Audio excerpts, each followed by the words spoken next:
ராஜீவ்காந்தியின் கொலை வழக்கில் தொடர்பு உடையவர்கள் என சொல்லப்படும் முருகன் சாந்தன் பேரறிவாளனின் உயிரை காக்க வேண்டிய இரு அரசியல் தலைவர்கள் எப்படியெல்லாம் நாடகமாடுகிறார்கள் என்பதை தமிழருவி மணியன் ஜூனியர் விகடன் 8/11/2011 இதழில் எழுதியுள்ளார். அதை உங்களுக்கு அப்படியே சொல்லுகின்றேன். கடந்துவிட்ட காலம், விடுக்கப்பட்ட வார்த்தைகள், தொடுக்கப்பட்ட அம்பு ஆகிய மூன்றும் திரும்பப் பெற முடியாதவை. ஆனால் நம் அரசியல்வாதிகள் வாய்மலர்ந்த வார்த்தைகள் மட்டும் எளிதில் திரும்பப் பெறக்கூடியவை. இன்று புதிதாய் பிறந்தோம் என்றான் கவிஞன் பாரதி. நம் விதி எழுதும் அரசியல் வித்தகர்கள் அன்றாடம் புதிதாய் பிறப்பவர்கள். அதனால்தான் நேற்று சொன்ன வார்த்தைகள் செய்த செயலும் அவர்களை கட்டுப்படுத்துவதில்லை. அரசியல் அரங்கில் அவர்கள் நடத்தும் நவீன திருவிளையாடல்களை காவியமாக்க எந்த கவிஞனாலும் இயலாது. முருகன் சாந்தன் பேரறிவாளன் ஆகிய மூவரும் 20 ஆண்டுகளாக மரணத்தின் நிழலில் இளமை முழுவதையும் இழந்து சிறை கம்பிகளுக்குள் சீரழிந்து நிற்கின்றனர். அவர்கள் குற்றமே இழைத்திருந்தாலும் ஓர் ஆயுள் தண்டனை காலத்தை விட அதிகமான நாட்களை காராகிரகத்தில் கழித்து விட்டனர். இனியாவது அவர்களை வாழ அனுமதிப்பதுதான் சட்டத்துறை கோட்பாட்டுக்கு ஜூரிஸ்ப்ரூடன்ஸ் எல்லா வகையிலும் ஏற்புடையது என்று மனிதநேயம் சார்ந்த மக்கள் சிந்தித்ததன் விளைவாக மாநிலம் முழுவதும் மூவரின் மரண தண்டனைக்கு எதிராக உணர்வலைகள் பொங்கி புரண்டன. சட்டமன்ற தேர்தலில் கலைஞர் மகுடம் இழந்தார். ஜெயலலிதா மீண்டும் அரியாசனத்தில் அமர்ந்தார். திமுக கழகம் மரணப்படுக்கையில் கிடத்தப்பட்டது. விழுந்த கலைஞர் எழத் துடித்தார். ஆட்சியை கைப்பற்றிய ஜெயலலிதா கழகத்தின் கதை முடிக்க நினைத்தார். இன துரோகத்தில் ஈடுபட்டதனால் இழிந்த தோல்வி நேர்ந்து விட்டது என்று கலைஞரின் நெஞ்சுக்கு நீதி இடித்துரைத்தது. மீண்டும் கலைஞர் தமிழினத் தலைவர் வேடமேற்று நடிக்க விரும்பினார். மூவரின் மரண தண்டனை அவருடைய நவீன நாடகத்துக்கு வசதியான மேடையானது. திரைக்கதை திருத்தி எழுதப்பட்டது. நெஞ்சை உருக்கும் வசனங்கள் கலைஞரின் பேனாவிலிருந்து கசிந்தன. திரைச்சீலை அகன்றது. வசனம் பேச கலைஞர் வாய் திறந்தார். ஐயகோ, 3 இளைஞர்கள் மரணத்தின் மடியில் மயங்கி கிடப்பதை மனச்சான்று உள்ள தமிழர்கள் இனியும் மௌனமாக பார்த்து கொண்டிருப்பது முறையோ? ஜெயலலிதா அம்மையார் நினைத்தால் அமைச்சரவையை கூட்டி மூவரின் மரண தண்டனையை ஆயுள் தண்டனையாக மாற்றும்படி ஒரு தீர்மானம் தீட்ட ஆளுநருக்கு அனுப்பி வைத்தால் போதுமே. அப்படித்தானே நளினியை காலனின் பிடியிலிருந்து நான் காப்பாற்றினேன் என்று கலைஞரின் காகிதப்பூ வசனம் காதில் விழுந்ததும் உள்ளாட்சி தேர்தல் ஜெயலலிதாவின் கண்முன்னால் ஊசலாடியது.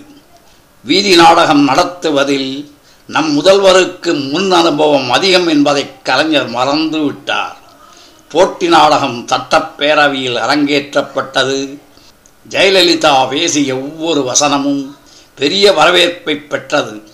கலைஞர் நாடகத்தில் கூட்டம் குறைந்தது. கருணாநிதி முதல்வராக இருந்தபோது 20/4/2000 அன்று கூட்டப்பட்ட அமைச்சரவையில் நளினிக்கு மட்டும் மரண தண்டனையை குறைக்க வேண்டும் என்றும் மற்ற மூவருக்கும் கருணை மனுவை நிராகரிக்க வேண்டும் என்றும் தீர்மானம் நிறைவேற்றப்பட்டு ஆளுநருக்கு அனுப்பப்பட்டது. அதன்படியே ஆளுநர் ஆணை பிறப்பித்தார் என்று சட்டப்பேரவையில் ஜெயலலிதா வீசிய வெடிகுண்டு சத்தத்தில் விழித்து கொண்ட பூனை கலைஞர் மறைத்து வைத்திருந்த கோணிப்பையிலிருந்து வெளியே வந்து விழுந்தது. அமைச்சரவையை கூட்டி மூவரின் மரண தண்டனையை ஆயுள் தண்டனையாக மாற்றும் தீர்மானம் இயற்றி ஆளுநருக்கு அனுப்பும்படி இன்று ஜெயலலிதாவுக்கு இலவச ஆலோசனை வழங்கும் கலைஞர் நேற்று அதை செய்ய தவறியது ஏன்? அவரை செய்ய விடாமல் தடுத்த கை எது? அந்த மனிதநேயமற்ற கையை முற்றாக முறித்துவிட்டு விலகும் மனத்துணிவு கலைஞருக்கு உண்டா? கனிமொழி ஜாமீனில் வெளியே வரும் வரை சோனியா காந்தியை நான் சந்திக்கப் போவதில்லை. உடல் நலம் விசாரிக்கச் சென்றாலும் உள்ளார்த்தம் கற்பிக்கப்படும் என்று சொன்ன கலைஞர் கனிமொழி திகார் சிறையில் இருக்கும் போதே புதுடெல்லி சென்று சோனியாவையும் பிரதமரையும் சந்தித்தார். கனிமொழியின் ஜாமீன் குறித்து இருவரிடமும் நான் எதையும் பேசவில்லை என்று அவர் சொன்னதை நாம் நம்புவோம். எவற்றையெல்லாமோ நம்பி நைந்துவிட்ட நமக்கு இதை நம்புவதால் புதிதாக இழக்க எதுவும் இல்லை. கலைஞரின் டெல்லி பயணத்துக்கும் சிபிஐ கனிமொழி ஜாமீன் விவகாரத்தில் அடக்கி வாசிப்பதற்கும் எல்லளவும் தொடர்பில்லை என்பதையும் நம்புவோம். சந்தேகத்துக்கு அப்பாற்பட்ட சீசரின் மனைவி அல்லவா நம் சிபிஐ. கலைஞர் எழுதி இயக்கி நடிக்கும் இன உணர்வு நாடகத்தில் 2வது காட்சி தூக்கு தண்டனை பெற்றிருக்கும் மூவரும் 20 ஆண்டுகளுக்கு மேலாக சிறையில் வாடுவதால் இதுவரை அனுபவித்த தண்டனை போதுமானது என்ற முறையில் அவர்களுடைய உயிர்களை காப்பாற்ற மத்திய அரசு உதவிட வேண்டும் என்று பிரதமரிடம் வலியுறுத்தினேன் என்று பத்திரிகையாளர்களிடம் வெளிப்படுத்தினார் கலைஞர். கலைஞர் நிராயுதபாணியாக நிற்கும்போது நெஞ்சில் கசிந்த கரிசனம் சகல அதிகாரங்களும் கையில் இருந்தபோது ஏன் காணாமல் போனது? முதல்வர் என்ற முறையில் பிரதமரிடம் அப்போது வலியுறுத்த ஏன் வாய் வரவில்லை? மத்திய அரசு உதவிட வேண்டும் என்றாராம்.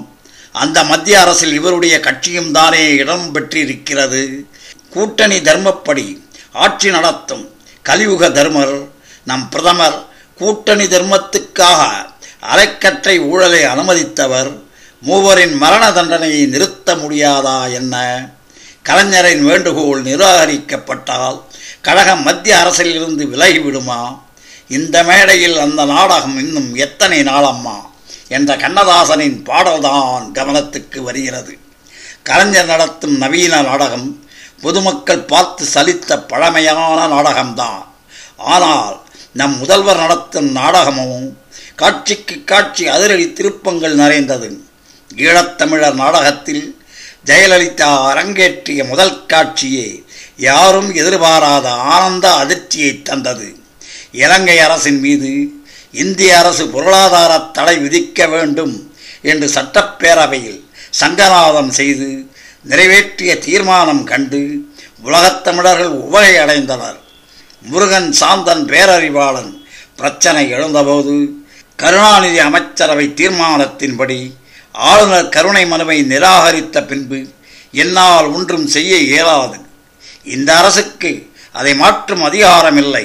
வேண்டுமானால் மூவரும் குடியரசுத் தலைவரிடம் மீண்டும் கருணை மனு சமர்ப்பிக்கட்டும் என்று முதல்வர் கைகழுவியதும் வீதி நாடகத்துக்கு வேண்டிய விறுவிறுப்பு குறைந்தது. பார்வையாளர் அரங்கில் கூச்சல் எழுந்தது.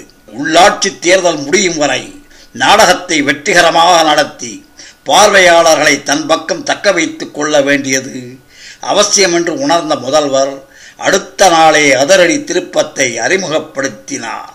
சாந்தன், முருகன், பேரறிவாளன் ஆகியோரின் கருணை மனுக்களை மறுபரிசீலனை செய்து அவர்களின் மரண தண்டனையை ஆயுள் தண்டனையாக குறைக்க நடவடிக்கை எடுக்க வேண்டுமென மேதகு குடியரசுத் தலைவரை தமிழ்நாடு சட்டப்பேரவை வலியுறுத்தி கேட்டுக்கொள்கிறது என்று ஒரு தீர்மானத்தை முன்மொழிந்த முதல்வர் மக்களின் உணர்வுக்கும் அரசியல் கட்சிகளின் கருத்துக்கும் மதிப்பளித்து ஒருமனதாக நிறைவேற்றி தரும்படி வேண்டிக் கொண்டார். நாடகத்தின் புதிய திருப்பம் கண்டு மகிழ்ச்சியில் திளைத்த தமிழர் கூட்டம் தாயே, தெய்வமே, தமிழ் இனத்தின் உண்மையான தலைவியே, புரட்சியின் புதிய வடிவமே என்று வாரங்கும் பஜகோவிந்தம் பாடத் தொடங்கியது. உள்ளாட்சி தேர்தல் வந்தது.